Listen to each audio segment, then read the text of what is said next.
Exercise 2.1, question number 9. Let A and B be two sets such that number of elements of A, ये n एक function है और A इसके अंदर set दिया गया है, तो this is number of elements of A. A में है 3 एलिमेंट्स और number of elements of B में है 2 elements. If x, 1, y, 2 and z, 1 are in the Cartesian product A cross B, then find A and B where x, y, z are distinct elements. So हमारे पास Cartesian product दिया है A cross B, जिसमें हमारे पास 3 elements दिए हैं x, 1, y, 2, z, 1 and some मोर. ये बचे हुए एलिमेंट्स हमें इन कार्टेशियन प्रोडक्ट में नहीं दिए.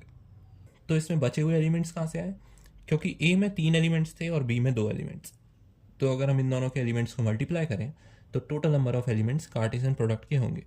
सो 3 × 2 इज 6 और यहाँ पे हमें सिर्फ 3 एलिमेंट्स ही दिए. देयरफॉर 3 एलिमेंट्स इसके मिसिंग है. अब हमें बताना है कि A और B क्या होंगे अगर x और y और z तीनों डिस्टिंक्ट एलिमेंट्स हैं. तो A और B ये 2 सेट्स हमें फाइंड करने हैं. अब इस कार्टेशियन प्रोडक्ट से हम एक चीज़ तो समझ सकते हैं कि इसके हर एक ऑर्डर्ड पेयर का पहला एलिमेंट A को बिलोंग करेगा, क्योंकि A क्रॉस B में मैपिंग A टू B होगी, इसलिए A के एलिमेंट्स लीड करेंगे. तो इसके सारे पहले एलिमेंट्स A को बिलोंग करेंगे. तो इनको अगर मैं एरो करके A लिखूं तो ये सारे एलिमेंट्स सेट A में आने चाहिए, आगे के भी. तो पहले x A में आएगा, देन y भी A में आएगा और z भी A में आएगा. अब क्वेश्चन में हमें दिया था कि A में सिर्फ 3 ही एलिमेंट्स है और x, y और z ये तीनों एलिमेंट्स डिस्टिंक्ट भी दिए हुए थे. इसका मतलब सेट A में ये तीनों ही एलिमेंट्स होंगे which is x, y and z.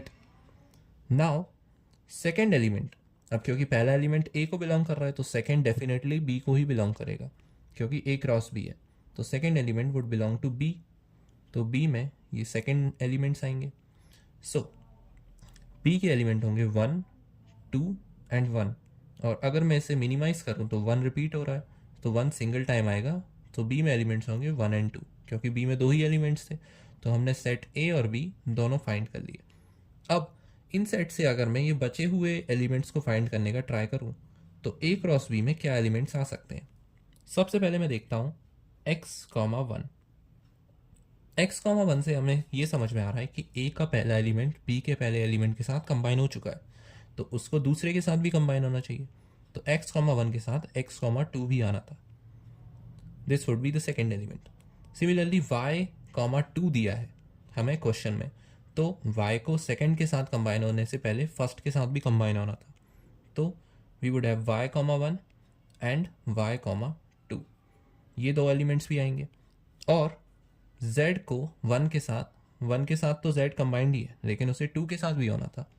तो हमारे पास z, 1 एंड z, 2 ये 2 एलिमेंट्स आएंगे. सो अब हमारा कार्टेशियन प्रोडक्ट पूरा कंप्लीट है, क्योंकि इसमें 6 एलिमेंट्स हैं और 3 × 2 is 6. Therefore this is the actual answer of this question, और ये वो पार्ट है जो इसमें मिसिंग था. So this is our answer.